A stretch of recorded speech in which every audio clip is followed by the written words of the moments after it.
Hello everyone, this is HHRF's Romania Dispatch. We are again here for you, Peyton Snyder and Zsolt Moldován, HHRF's Romania team. It's a very, very interesting picture that we have to paint for you. Lots of moving elements until the second round of the presidential election, which will take place on May 18th. So here we are trying to explain to you what happened, what are the possible scenarios, and give you a little bit of analysis. Yeah, absolutely. If you guys want to hear more discussion about how we arrived at this moment and all of the kind of breakdown of all of the political intrigue that we've seen in Romania for really the past 6 months, then please check out our previous episodes, our previous dispatches. But for now, we're just going to focus on the May 4th elections here. And really the results, they were kind of stunning in a sense. The kind of surge of support for far-right nationalist parties that we've seen building over the last 6 months that originally coalesced around Călin Georgescu, the presidential candidate Călin Georgescu. We see that there's really no sign of that surge really abating. The surge is here to stay. If anything, it's only grown in the last 6 months. So the winner who took first place in the election on May 4th was George Simeon. Simeon was basically endorsed, anointed in a sense, as the successor to Călin Georgescu after he was forbidden from being a candidate in this round of the presidential elections. So Simeon received 41% of the vote, the total vote last Sunday. In this respect, he did significantly better than most of the polls had him performing. Most of the polls projected him receiving somewhere in the 30s for his support. So for him to get the 41% result was significant.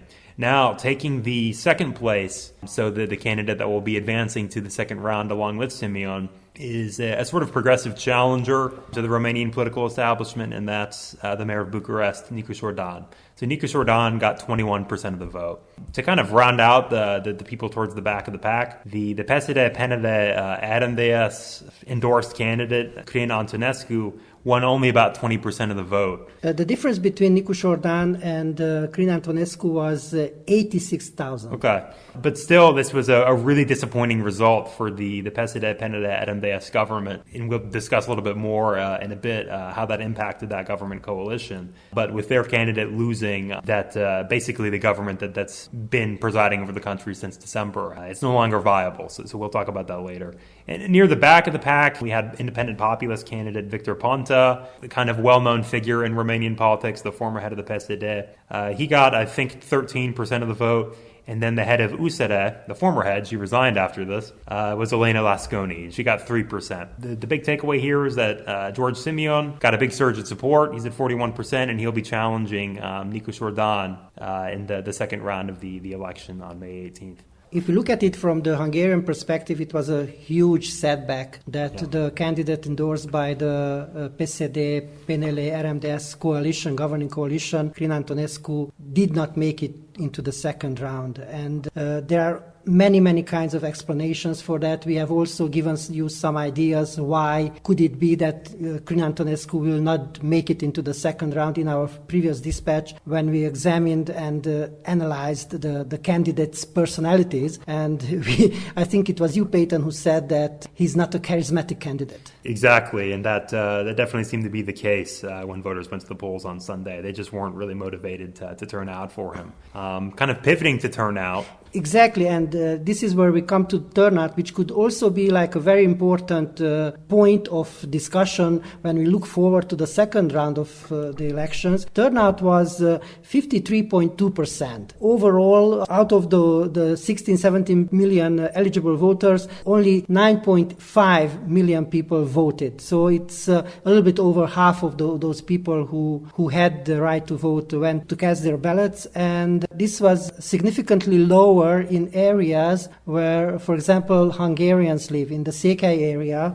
although Călin Antonescu won those counties, the Székely counties, Harghita County, Maros County, and Kovászna County. He went way ahead, but still the number of the votes which were cast in those counties was way lower than everybody expected. It could also be an explanation for the missing 86,000 votes which separated Nicu Jordan and Călin Antonescu. You were at the RMDS headquarters on the night of the votes. What did people tell you, Peyton?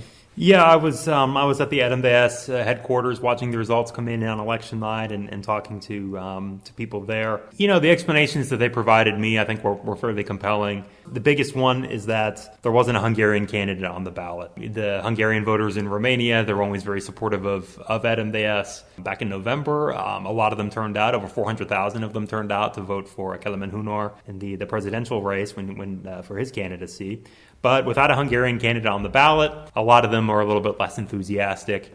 And as Zsolt alluded to, there were maybe some charisma problems with Antonescu that might have influenced this as well. Another potential cause that people in RMDS cited to me was the sort of sense of election fatigue. Yeah, that could be an explanation. Yes, because Romania has been in kind of election mode, one election or another, for really the better part of a year now. We had the EU parliamentary elections last June. The local elections. Local elections. And then in the fall, of course, we had the presidential election, round one, which ignited this huge firestorm that we're still dealing with. And then the parliamentary elections on December 8th. And ever since the annulment of the presidential election results back in December, the whole country has been kind of suspended in this election mode. Press coverage, wall-to-wall, 24/7 about the elections. So a lot of people are just kind of burned out, frankly.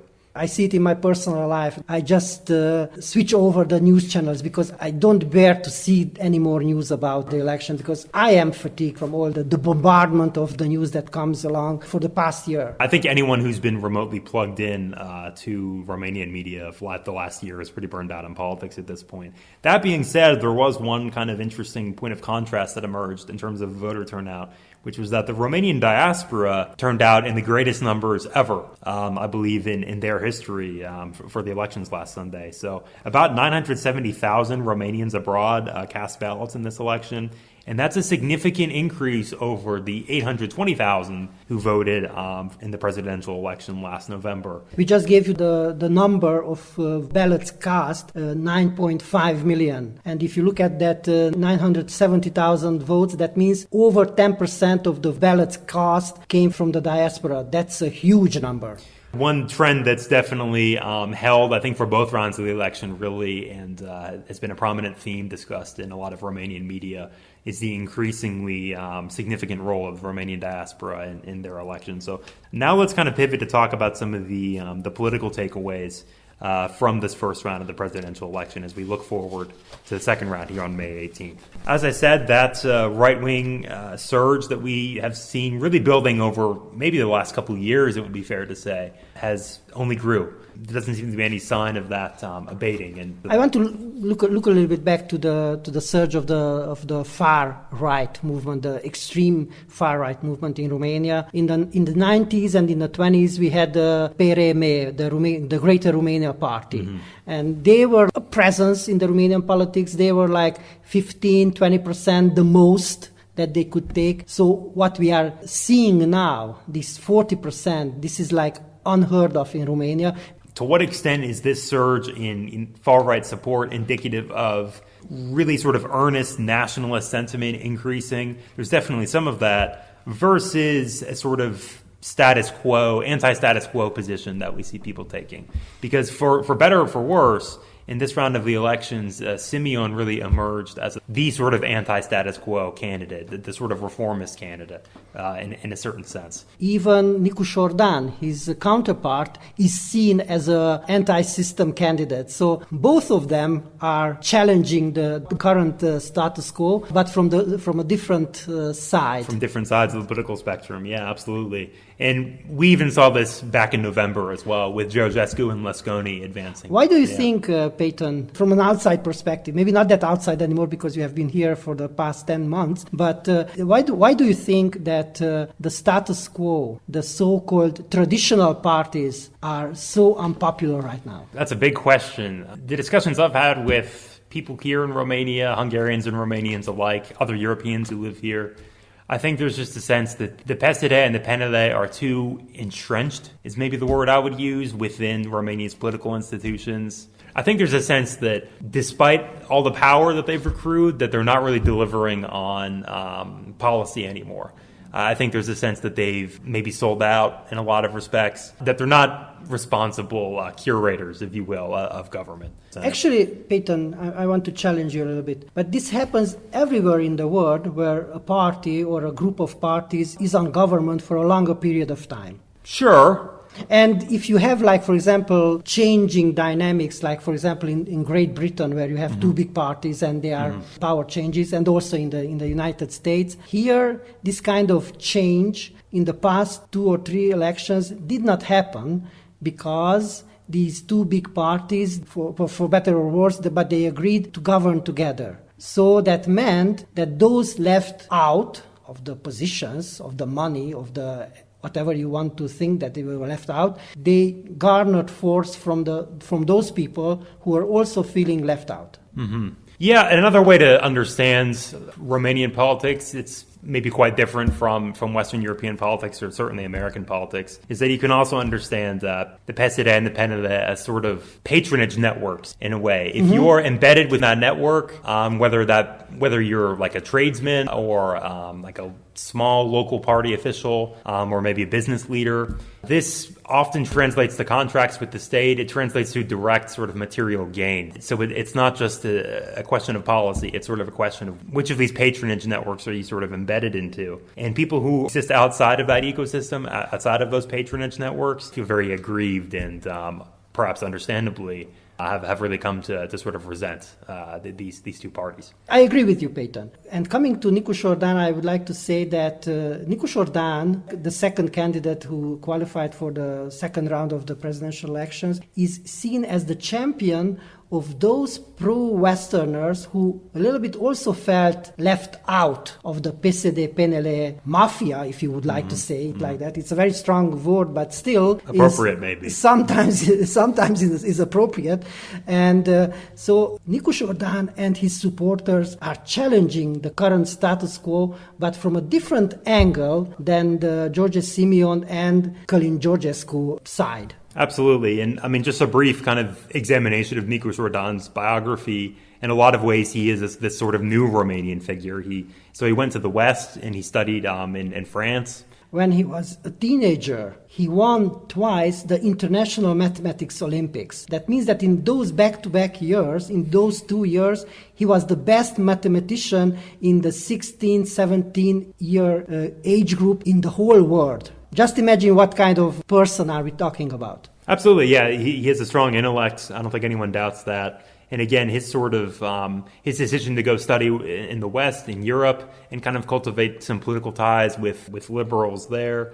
He decided to return to Romania after he finished his studies, which a lot of people kind of interpret as a gesture of patriotism? Of patriotism, exactly. I mean, people use that word to describe him because he could have had a lucrative career in the West. Many people do have. Yeah, and exactly. He could have worked for a bank or something like that and probably made 100,000 euros a year. Or be a mathematics professor at Sorbonne, Exactly. The biggest French universities. Exactly. But he decided to return despite having, again, built up a solid future for himself potentially in Western Europe. I think a lot of younger Romanians, I've met a lot of younger Romanians here who support Nicu Jordan because they do see him as this kind of bridge to the West. Whereas really a lot of the kind of old school Romanian political establishment, the PSD, the PNL, their leadership cadres are pretty old. They're in their 50s or older in most cases. And they don't really have that same kind of relationship with the West. So really a very different, there are strong generational differences playing out in this election too. And Nicu Jordan is a very, very humble man.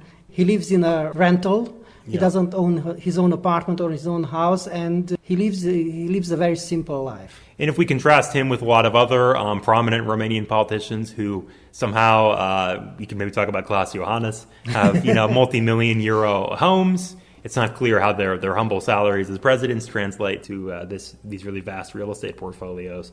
But again, the contrast is really quite striking between a figure like Don and a lot of the old school Romanian political establishment. He at least projects an image of humility that seems to resonate or endear him to a lot of people. There was a wide disparity in voting patterns between the Romanian diaspora and Romanians in country, Romanians in Romania. So the diasporic Romanians are overwhelmingly backing these reformist candidates. So 61% of them, 61% of diasporic Romanians voted for Simeon. So Simeon did much better with them than he did even here in Romania. And 25% of diasporic Romanians voted for Don.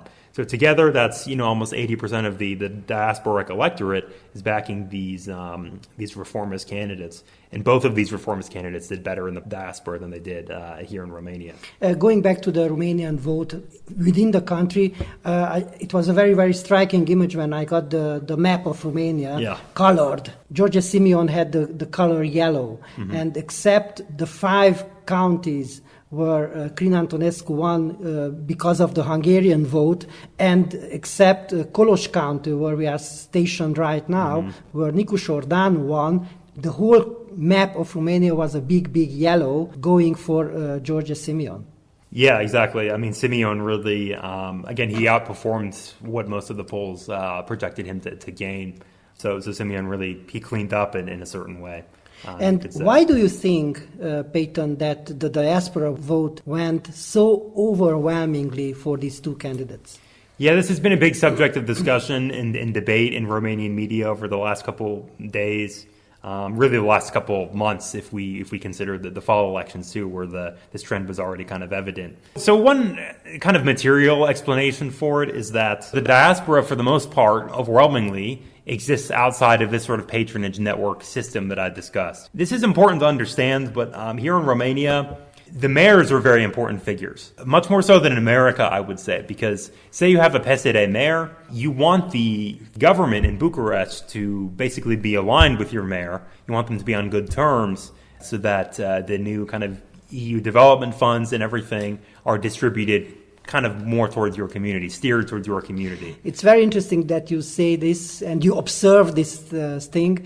In the past years, whenever we had a local election for mayors, and then we had a parliamentary election, and then a government was set up, many times mayors just simply switched from PNL to PSD, because they knew that they had, and their community had something to gain from this move. Yeah, and Romanian voters understand this dynamic very well, yes, too. They are not upset by that. Yes, exactly. So the diaspora is very different in the sense that they don't have to, they're not really parts of that system. So if you're a Romanian living in Italy, maybe in Naples or something, and you can cast your ballot for whichever candidate, it's not going to impact what Naples looks like. It's not going to impact the development of your neighborhood because you're not living in Romania. It could impact the development of your parents' neighborhood. Right, and I'm sure that does shape their voting patterns to a certain extent. But again, if we look at the diasporic vote this time around, it was a very strong, clear signal that they're rejecting the PSD and PNL establishment. Other factors people have pointed out to me is that a lot of the Romanians in the diaspora now are people who emigrated maybe in the 1990s or the 2000s, and they haven't actually been here to experience the sort of economic changes that have come to the country, which have been really quite successful. Romania is kind of a success story in terms of the former Eastern Bloc. Has made a lot of progress in terms of economic development. And another factor is that a lot of these were working class people who were doing working class jobs in Western Europe. This is a demographic who, within Romania, does vote overwhelmingly for Simeon. If we look at it under this lens, maybe the result isn't too surprising. In the past, the working class people in Romania, before the big diaspora wave, they traditionally voted for PSD, for the left. In a way, we can also say that when these people left, the electorate of PSD also left. The PSD base was depleted, and those people didn't have a voice back home. Absolutely, I think that's a fair assessment. Class definitely plays a significant role in all of this when we consider the diaspora vote. On the other hand, you have the Nicu Jordan voters, those 20+%.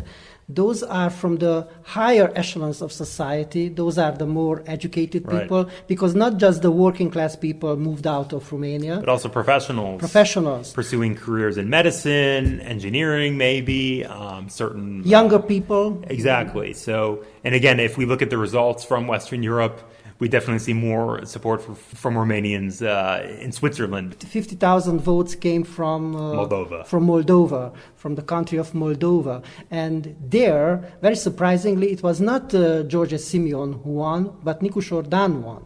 And that's an interesting subject because George Simeon is the one who is running on this platform of unifying the two Romanian countries. Votes coming from the United States went overwhelmingly for Nicu Șordan. But the four biggest Romanian diaspora communities, those in Great Britain, Italy, Spain, and Germany, those went overwhelmingly for Simeon. Absolutely. Now let's turn and kind of look in the weeks and months ahead and try to piece together what the May 4th election results mean for Romania's near political future. The first thing was that the Romanian Prime Minister resigned. Prime Minister Ciolacu, who's been in power since 2023, he's been in that position since 2023.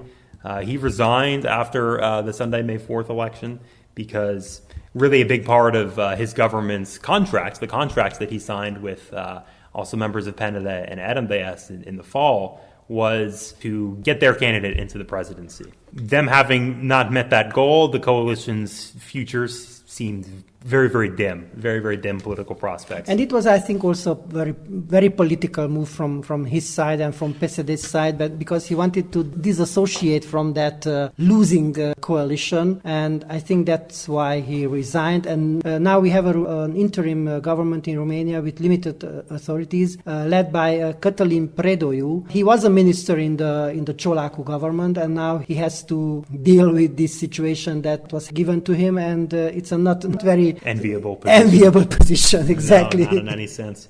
And the joke in Romania for the last couple of days is that it's kind of become an interim country. We have an interim president who appointed just now the interim prime minister, and then we have essentially an interim or placeholder caretaker government until the outcome of the presidential election is determined. The fact that Crina Antonescu, the Romanian governing coalition's candidate, did not make it into the second round, that meant that all those three parties that endorsed him had to find another candidate. The simplest question was for RMDS, because it was a no-brainer that they will not endorse George Simeon, and Kelemen Hunor, RMDS president, was the first to come out and say that they are going to endorse Nicu Șordan. In the past, they had some clashes with Nicu Șordan and the party behind him, but now he just said that the other option is an impossible option. So the Hungarian community is expected to endorse and vote in way higher numbers for Nicu Șordan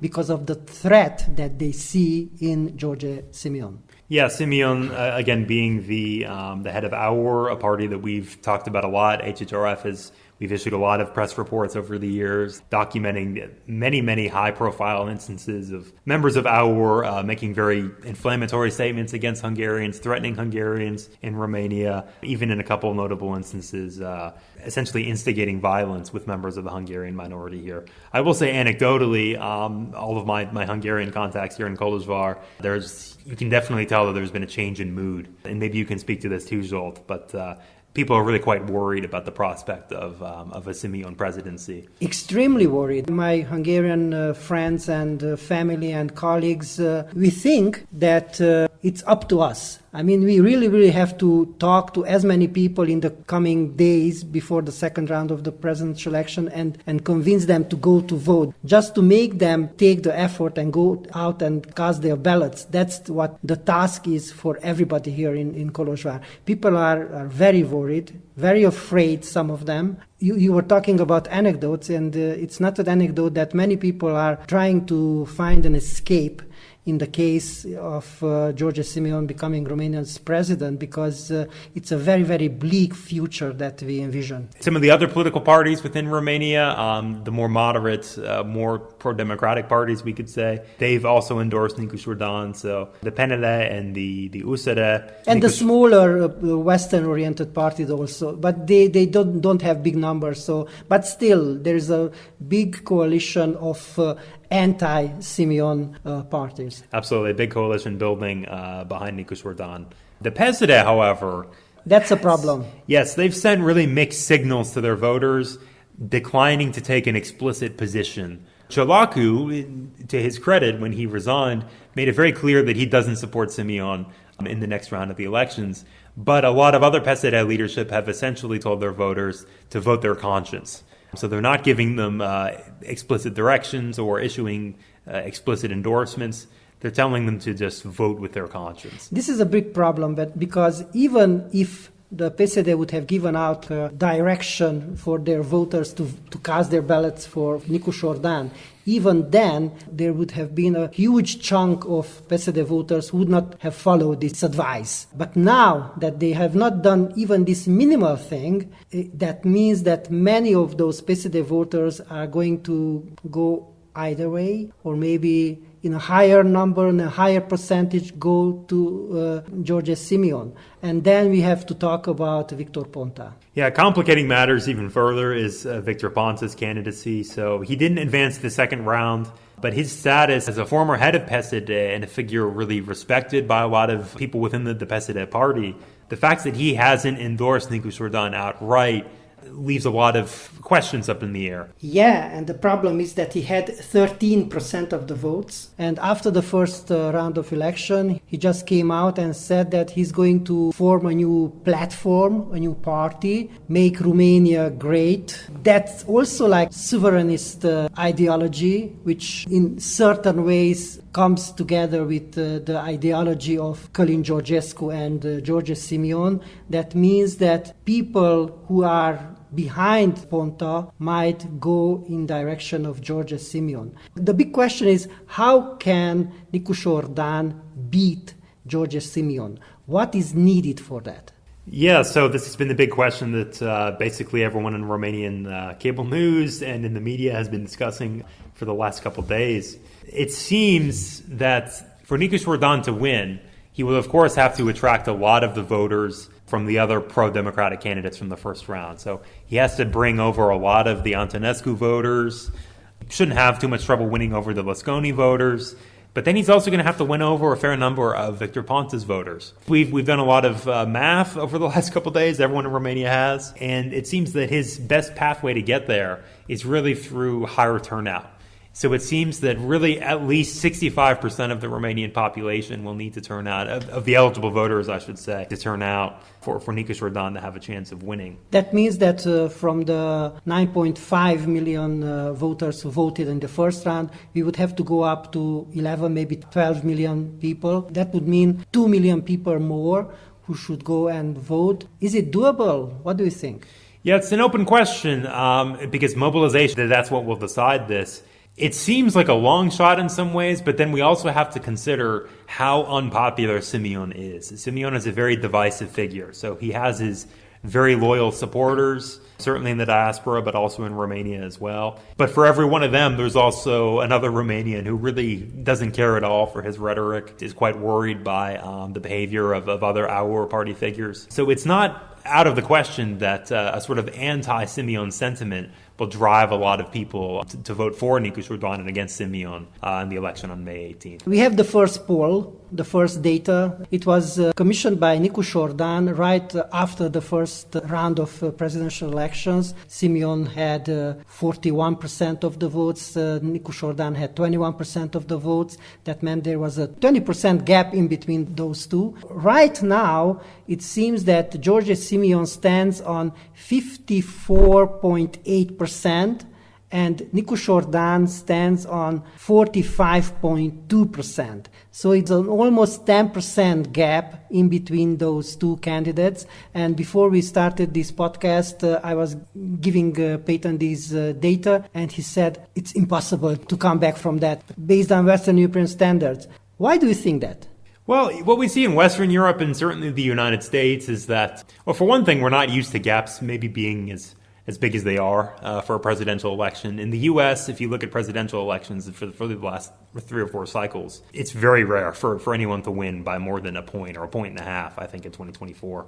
So this really large gap by about 10 points just strikes us as very significant. And also, I think, at least in America, we're kind of gradually coming to accept that the final days before an election aren't really what decide things. Most of the voters, it seems like, are usually decided by at least a month before the election. But tell me, Zsolt, does it work differently in Romania? It could be, and this is due to the George Simeon effect. What George Simeon has as an effect on the population. The anxiety which is building up in the population, in the business community, in the banking community, and on the streets, by the prospect of having a president like George Simeon. And we have had the first result of this prospect. The Romanian lei has depreciated significantly against the euro. It's a depreciation of over 10%. For years and years, we had to pay less than 5 lei for 1 euro. Now, today, on the 8th of May, we have to pay 5.12 lei for a euro. And this has never happened before. And that also means that the interest rates in Romania have risen significantly.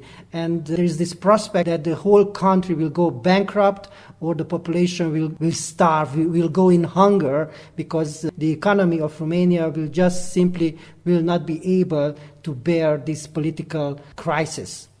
If these early economic indications, if there are any kind of hints as to what a Simeon future holds for us here in Romania, then it's certainly a very worrying sign. This rapid depreciation of the lei, again, very rapid and steep rise in interest rates, this could really create a lot of problems in the country economically. So this is how we are standing right now in between the two rounds of the presidential election. We hope that we have helped you understand the gravity of the situation right now in Romania. If you have people with Romanian citizenship in your vicinity, just make sure, convince them to go out and vote. They can find the Romanian consulate whenever they are living, and just go out and vote, because Romania is at the crossroads that maybe never before.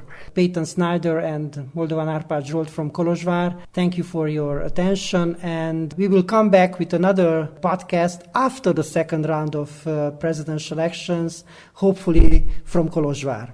Bye-bye. Take care.